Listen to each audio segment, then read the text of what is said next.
Bulletin में सबसे पहले आपको बता दें, एलपीजी की किल्लत के बीच अच्छी खबर भी आ रही है। स्ट्रेट ऑफ हॉर्मूज से भारत के लिए जहाज पहुंच रहे हैं। पूरी जानकारी के लिए हमारे साथ है लक्ष्मण रॉय। लक्ष्मण जी बताइए, एलपीजी सप्लाई को लेकर क्या है करंट अपडेट?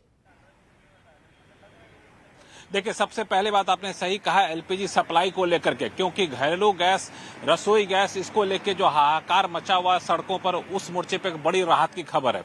राहत की खबर यह है कि एलपीजी की सप्लाई दुरुस्त करने की तरफ सरकार ने एक बड़ा कदम उठाया है और ये कहा है कि कमर्शियल सिलेंडर, जिस पर अब तक सरकार ने काफी शिकंजा कसा था, उस शिकंजे को धीरे धीरे हल्का करना शुरू कर दे रही है। यानी कमर्शियल इस्तेमाल वाले जो रसोई गैस के सिलेंडर होते हैं वो भी धीरे धीरे करके सरकार देना शुरू कर रही है, जिनको जरूरत थी। हालांकि कहां दिए जाएंगे, राज्य सरकारों को तय करना है। हालांकि इसका मतलब ये नहीं कि एलपीजी की आपूर्ति बिल्कुल सुचारू हो गई है, ऐसा नहीं है। दरअसल एलपीजी की आपूर्ति थोड़ी सी चिंताजनक यहां पे जरूर बनी हुई है, लेकिन कई मोर्चे पर सरकार कोशिश कर रही है कि लोगों तक एलपीजी आसान तक पहुंचे। स्थिति है किसी भी पेट्रोल पंप, किसी भी डिस्ट्रीब्यूटर के पास एलपीजी का सप्लाई खत्म नहीं हुआ है। ऐसा नहीं कि ड्राई हो गया, कोई भी ऐसा नहीं है। सरकार कोशिश करे कि पीएनजी यानी पाइप के जरिए जो गैस पहुंचता है, सीएनजी, उसको प्राथमिकता दिया जाए और उसके लिए 100% उसकी आपूर्ति जारी है। जिन लोगों के पास एलपीजी कनेक्शन है उनको पीएनजी कनेक्शन देने के लिए कई कंपनियों ने ऑफर देने शुरू कर दिए हैं। आईजीएल ने कहा है कि 31 मार्च तक जो नए कनेक्शन लेंगे 5,000 रुपए तक मुफ्त गैस देने की पेशकश की है। महानगर ने कहा 500 रुपए का रजिस्ट्रेशन फी माफ कर देंगे। कमर्शियल कंज्यूमर के लिए 1 लाख से 5 लाख रुपए तक माफ कर देंगे सिक्योरिटी डिपॉजिट। गैस गेल ने कहा है कि घरेलू उपभोक्ताओं को 500 रुपए तक की गैस मुफ्त देंगे। बीपीसीएल ने भी ऐसा ही ऑफर दिया है। कोशिश यह है कि एलपीजी सिलेंडर के ऊपर से दबाव घटे, पीएनजी के ऊपर, सीएनजी के ऊपर लोग शिफ्ट करें, ये एक कोशिश है। साथ ही साथ एक और बात कि अब सरकार करे कि जिनको भी गैस चाहिए, एलपीजी का सिलेंडर चाहिए, वो ऑनलाइन बुकिंग करें। ऑनलाइन बुकिंग करेंगे तो उसकी ट्रैकिंग आसानी से हो सकेगी और उसकी सप्लाई सुनिश्चित की जाएगी। ऑनलाइन बुकिंग जो है 15 मार्च से लेकर के अब तक, 15 मार्च को जहां 84% थी, वो ऑनलाइन बुकिंग बढ़कर के 13 मार्च को 84% थी, बढ़कर 15 मार्च को 90% तक हो गई है। ऑनलाइन बुकिंग के जरिए जिनको बुक करना है एलपीजी सिलेंडर बुक करें, जिनके पास सुविधा है वो पीएनजी की तरफ शिफ्ट कर जाएं। ये सरकार की तरफ से नसीहत है। तो एलपीजी के मोर्चे पर सरकार चौतरफा कदम उठा रही है। जी बिल्कुल लक्ष्मण जी, और मेरा दूसरा सवाल आपसे ये है कि इस पूरे विषय में डिप्लोमेटिक मोर्चे पर क्या अपडेट है? सरकार क्या एक्शन ले रही है इस विषय पर? देखिए, डिप्लोमेटिक मोर्चे पर भी सबसे ज्यादा निगाहें इसी बात पर टिकी है कि एलपीजी के जो जहाज आने वाले हैं, एलपीजी के टैंकर से लदे जहाज, क्या वो भारत आ रहे हैं क्या? तो यहाँ पे स्थिति यह है कि बता दूं कि 24 जहाज जो थे वो स्ट्रेट ऑफ हॉर्मुज के दूसरी तरफ थे, पश्चिमी हिस्से में थे। उसमें से 2 जहाज जो है स्ट्रेट ऑफ हॉर्मुज को पार कर चुके हैं। उसमें से 14 मार्च को शिवालिक और नंदा दोनों जहाज जो स्ट्रेट ऑफ हॉर्मुज से पार कर चुके हैं, यानी सुरक्षित जगह पे आ चुके हैं।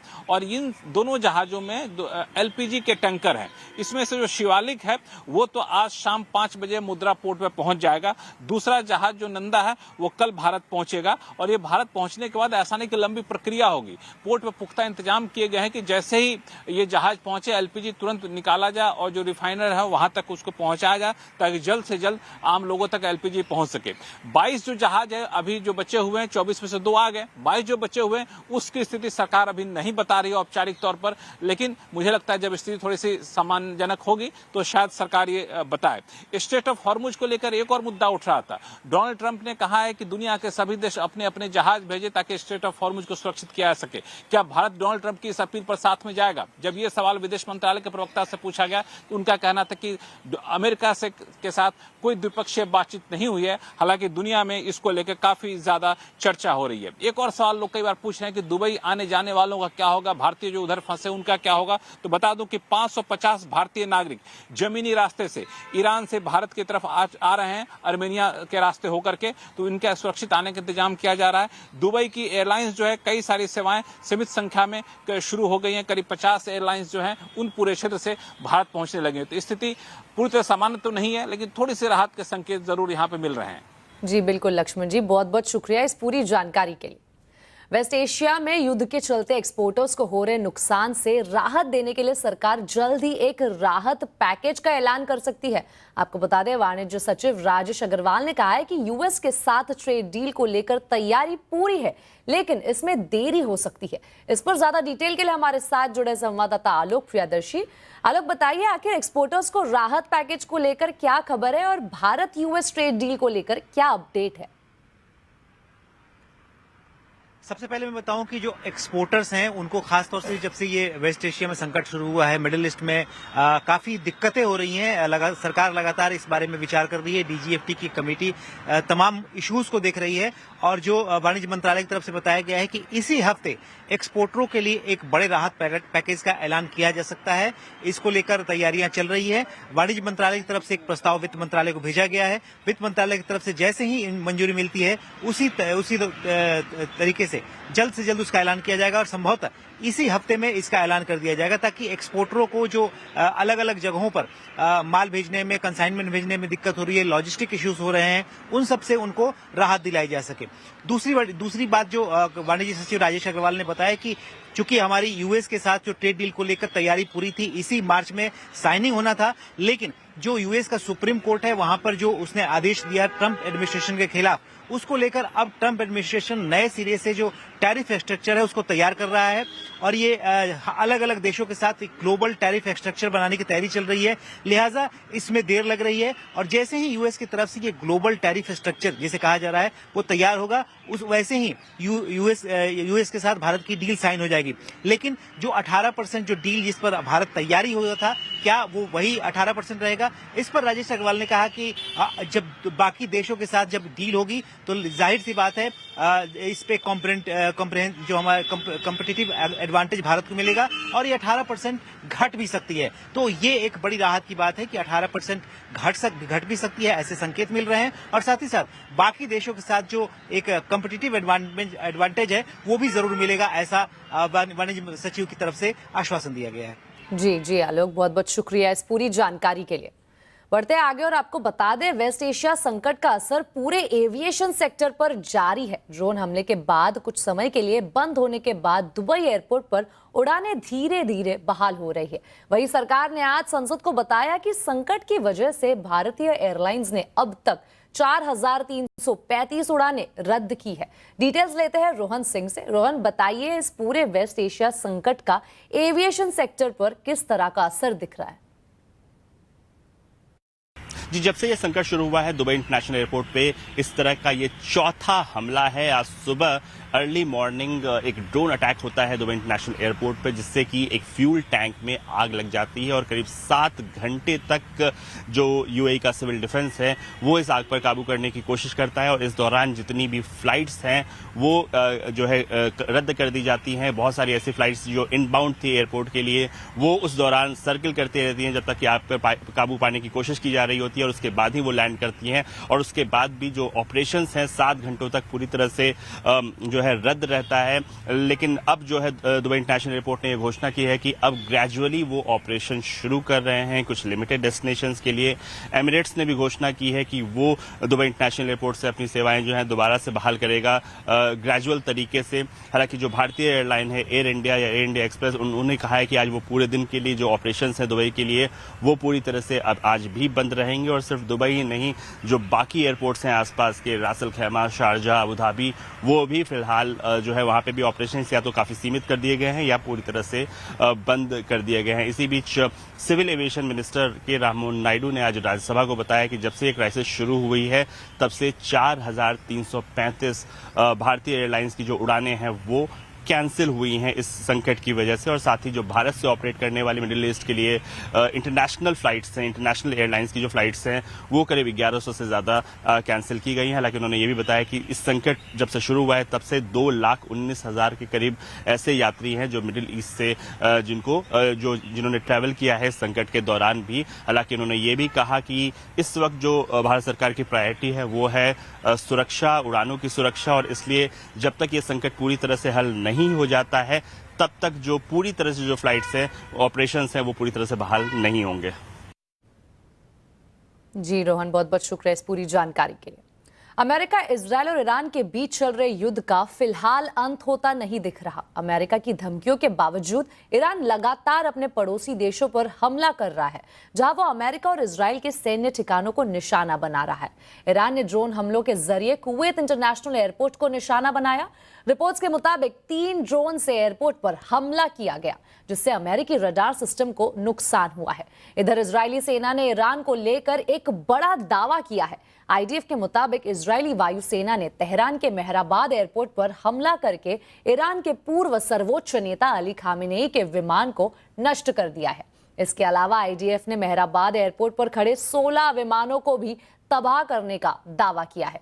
वहीं अमेरिकी राष्ट्रपति डोनाल्ड ट्रंप ने नाटो के सहयोगियों को ईरान के खिलाफ युद्ध में साथ देने के लिए धमकाया है।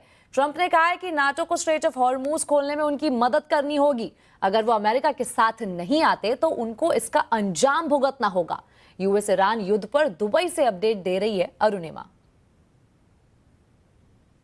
स्ट्रेट ऑफ हॉर्मूज को लेकर अब ट्रंप की बेबसी साफ दिख रही है। बार बार वो नेटो देशों से और बाकी जो यूएस के समर्थक देश हैं उनसे अपील कर रहा है और अपील के भाषा में ट्रंप की तरफ से एक डेस्परेशन भी नजर आ रही है, जिसमें वो कह रहे हैं कि बाकी देशों को भी साथ आना पड़ेगा ताकि स्ट्रेट ऑफ हॉर्मूज को खोला जा सके। इसी बीच ईरान के फॉरेन मिनिस्टर की तरफ से भी बयान आया है। उन्होंने कहा है कि जहां तक परमाणु कार्यक्रम का सवाल है, आगे उस पर क्या फैसला होगा ये भविष्य पर ही निर्भर करेगा। तो अभी भी ईरान की तरफ से कोई कमिटमेंट नहीं आ रहा है इस बात पर कि वो अपने परमाणु कार्यक्रम को छोड़ने के लिए तैयार हैं। ये इसलिए इम्पोर्टेंट है क्योंकि ये एक बड़ा क्राइटेरिया रखा है ट्रंप ने कि वो किसी भी तरीके से ईरान को परमाणु हथियार नहीं लेने देंगे। तो जब ईरान की तरफ से ये बयान आ रहा है कि परमाणु हथियार को लेकर अभी भी उनका कमिटमेंट ओपन एंडेड है, तो ये भी इस पूरे एस्केलेशन में एक फैक्टर बनता है। तो आप देख रहे हैं जिस तरीके से चीज़ें इस वक्त बदल रही हैं, पूरे गल्फ में यूएई पे बहुत ज़्यादा फोकस है। लगातार यहाँ के ऑयल फैसिलिटीज़ पे, यहाँ के पोर्ट्स पे, एयरपोर्ट पर हमले यूएई के हो रहे हैं ईरान की तरफ से। और अब जब ये युद्ध खिंचता हुआ दिख रहा है, यहाँ गल्फ के लिए एक बड़ा त्यौहार है ईद का जो अब दस्तक दे रहा है। और अगर ईद के मौके पर भी ऐसा ही सूनापन, ऐसा ही खालीपन दिखा जैसा आप मेरे बैकड्रॉप में देख रहे हैं, तो ये यूएई की इकोनॉमी के लिए भी चिंताजनक है, गल्फ की इकोनॉमी के लिए चिंताजनक है। इसलिए ट्रंप पर भी प्रेशर आ रहा है कि वो जल्द से जल्द इसका कोई सोल्यूशन ढूंढे। हॉर्मूज के सिक्योरिटी प्लान पर राष्ट्रपति ट्रंप फंस गए हैं। आज इसी पर होगी आवाज अड्डा में चर्चा। हॉर्मूज पर अकेले पड़े ट्रंप, जरूर देखिए शाम 7:57 पर। एलपीजी की किल्लत को देखते हुए साइबर ठग भी अभी सक्रिय हो गए हैं। लोगों को गैस सिलेंडर की बुकिंग, केवाईसी और कनेक्शन काटने की धमकी देकर स्कैम कर रहे हैं। कैसे हो रही है एलपीजी के नाम पर ठगी और कैसे रहे ऐसे ठगों से सावधान, बता रहे संवाददाता असीम मनचंदा। वेस्ट एशिया में वार के चलते एलपीजी गैस की सप्लाई में रुकावट आई है। लोगों ने गैस एजेंसीज के सामने लाइन लगाने की शुरुआत कर दी है, लेकिन इस बीच साइबर ठग भी एलपीजी गैस के नाम पर सक्रिय हो गए हैं। लोगों को फोन किया जा रहा है, उनसे कहा जा रहा है कि अगर आपने अब तक बुकिंग नहीं कराई है तो आप तुरंत बुक करा लीजिए, नहीं तो आपको गैस नहीं मिलेगी। हम आपको एक लिंक भेज रहे हैं, जैसे ही आप उसको लिंक को क्लिक करेंगे आपके साथ स्कैम हो जाएगा। इसके अलावा और भी कई सारे तरीके आपसे कहा जा रहा है कि आपका केवाईसी पूरा नहीं है, आप पहले केवाईसी पूरा कराइए, उसके बाद ही आपको सिलेंडर की डिलीवरी मिलेगी। जैसे ही आप ये करते हैं आपके साथ स्कैम हो जाता है। इसके अलावा और भी कई सारे तरीके हैं जिनको कि साइबर ठग अपना रहे हैं। पीएनजी गैस को लेकर के आपको धमकी दी जा रही है कि आपका बिल नहीं भरा गया है, या आपका केवाईसी पूरा नहीं है, या आपका कनेक्शन अवैध है, तो उसके नाम पर भी फ्रॉड करने की कोशिश की जा रही है। और एक और तरीका है जिसमें कि कहते हैं कि मैं आपका गैस एजेंसी से बोल रहा हूं, आपका एजेंट हूं, आपको डिलीवरी करनी है, आप मुझे ओटीपी दे दीजिए। तो जैसे ही आप उसको ओटीपी देंगे आपके साथ फ्रॉड हो जाएगा। तो ये सारे तरीके जो स्कैमर्स हैं वो अपना रहे हैं। दिल्ली पुलिस और भारत सरकार ने इसको लेकर भी एडवाइजरी ऑलरेडी जारी कर दी है। तो आप कहीं भी ब्लैक या सस्ते एलपीजी गैस सिलेंडर के झांसे में ना आए, नहीं तो आपके साथ फ्रॉड हो जाएगा। जो आप ओरिजिनल लिंक्स हैं, जो ओरिजिनल वेबसाइट्स हैं या ओरिजिनल नंबर है, उनके ऊपर ही भरोसा रखिए। आपकी सावधानी आपको एलपीजी के नाम से ठगे जाने से बचा सकती है। असीम मनचंदा, सीएनबीसी आवाज। आखिर देश में एलपीजी संकट की हकीकत क्या है, असल में कितनी दिक्कत है और ये दिक्कत कैसे और कब तक दूर हो सकती है? डिटेल जानकारी के लिए देखिए आज का कंज्यूमर अड्डा। एलपीजी संकट, खत्म होगी दिक्कत, शाम 5:57 पर। चलिए अब एक नजर आज के बाजार के हाल पर। ग्लोबल टेंशन के बीच बाजार ने आखिरी घंटे में शानदार रिकवरी दिखा दी। बाजार शानदार रिकवरी के साथ बढ़त पर बंद हुआ। हालांकि mid cap small cap index में थोड़ी गिरावट रही है। बाजार के डिटेल्स लेते हैं आशीष चतुर्वेदी से। आशीष, बताइए क्या है पूरी अपडेट। देखिए, कमजोरी के साथ मार्केट में शुरुआत हुई थी, लेकिन आखिरी 1-1.5 घंटे में क्या शानदार रिकवरी देखने को मिली। आप निफ्टी के कोई भी स्टॉक का चार्ट देखें तो आखिरी 1-1.5 घंटे में बहुत बढ़िया स्पाइक देखने को मिला। आइए इंडेक्स के हाल को समझा जाए। निफ्टी को देखें, बैंक निफ्टी है या फिर सेंसेक्स, काफी बढ़िया रिकवरी दिन के दौरान देखने को मिली, जहां पर एक तरफा आप देखें तो अच्छे मूव नजर आए। वहीं मिड कैप और स्मॉल कैप देखें तो गिरावट रही। रिकवरी यहां पर भी है लेकिन लाल निशान में रही है क्लोजिंग। अब समझा जाए कि पूरे मार्केट का हाल यहाँ पर क्या देखने को मिला, तो ये बेहतरीन तस्वीर आपकी स्क्रीन पर आएगी। आप ऑटोज में रफ्तार देख रहे हैं, पीएसयू बैंक्स में रिकवरी है, कैपिटल मार्केट के स्टॉक्स हैं, एफएमसीजी, बैंकिंग, मेटल, यहाँ पर खास एक्शन देखने को मिला। लेकिन एनर्जी पैक की बात की जाए तो यहाँ पर थोड़ी सी गिरावट आपको देखने को मिली। इनफैक्ट रियल्टी पैक तो दिन के दौरान 3% तक नीचे था और क्लोजिंग के समय देखें तो तकरीबन 1.5% की गिरावट यहाँ पर आपको नजर आई। कुछ और स्टॉक्स की बात कर लेते हैं जहाँ पर एक्शन है। और निफ्टी के बढ़ने वाले स्टॉक्स में एक तो एमएनएम काफी बड़ा मूव रहा, ग्रासिम है, अल्ट्राटेक सीमेंट, यहाँ पर आपको खरीदारी देखने को मिली। वहीं बात करें गिरने वाले शेयरों की तो यहाँ पर ऑयल एंड गैस स्पेस से ओएनजीसी है, कोल इंडिया में प्रॉफिट बुकिंग रही, मैक्स हेल्थ केयर और बीईएल जैसे जो स्टॉक्स है यहाँ पर भी आपको थोड़ा सा दबाव नजर आया। इसी के साथ आवाज समाचार में वक्त हो चुका है एक छोटे से ब्रेक का। खबरें आगे और भी है, बने रहिए हमारे साथ।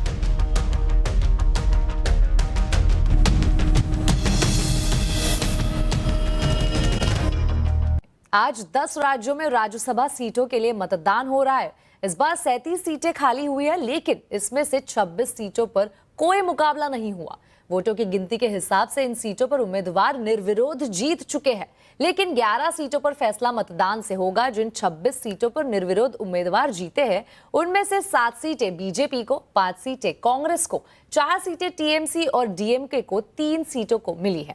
जिन राज्यों में चुनाव हो रहे हैं उनमें महाराष्ट्र, ओडिशा, तमिलनाडु, पश्चिम बंगाल, असम, छत्तीसगढ़, हरियाणा, हिमाचल, तेलंगाना और बिहार शामिल है। इस बार के चुनाव में बिहार से मुख्यमंत्री नीतीश कुमार और बीजेपी के राष्ट्रीय अध्यक्ष नितिन नबीन उम्मीदवार है। यहाँ एनडीए संख्या बल के हिसाब से 4 सीटें जीतने में सक्षम है, लेकिन 5वीं सीट पर एनडीए उम्मीदवार शिवेश राम और आरजेडी के उम्मीदवार के बीच टक्कर है। इस बीच विधायकों की खरीद फरोख्त पर दबाव डालने के भी आरोप लग रहे हैं। वहीं बिहार के डिप्टी सीएम सम्राट चौधरी ने कहा है कि एनडीए बिहार की सभी 5 सीटें जीतेगा। पूरी तरह एनडीए एकजुट है। एनडीए के लोगों ने सभी अपने 5 उम्मीदवार को जिताने के लिए संकल्पित थे। सबको अपना मतदान कर लिया है, लगभग 1-2 बचे हैं, वो भी आधा घंटा में दे देंगे। हमारे सारे उम्मीदवार, 5 के 5 उम्मीदवार चुनाव जीते। अब आपको बता दें 98वें ऑस्कर अवार्ड्स का ऐलान हो गया है। इस बार ऑस्कर में लियोनार्डो डिकैप्रियो की वन बैटल आफ्टर अनदर का दबदबा देखने को मिला। वन बैटल आफ्टर अनदर ने बेस्ट फिल्म समेत कुल 6 अवार्ड अपने नाम किए हैं, जबकि रियान कुगलर की सिनर्स को 4 ऑस्कर अवार्ड मिले हैं। माइकल बी जॉर्डन को सिनर्स के लिए बेस्ट एक्टर अवार्ड मिला है। आपको बता दें जॉर्डन ने सिनर्स में जुड़वा बच्चों का किरदार निभाया था और जेसी बेकले को हैमलेट के लिए बेस्ट एक्ट्रेस का अवार्ड मिला है। यह अवार्ड पाने वाली वो पहली आयरिश एक्ट्रेस बन गई है। इसी के साथ आवाज समाचार में अभी के लिए इतना ही। आप देखते रहे सीएनबीसी आवाज और अपडेटेड रहे खबरों पर हमारे सोशल मीडिया हैंडल्स के जरिए। नमस्कार।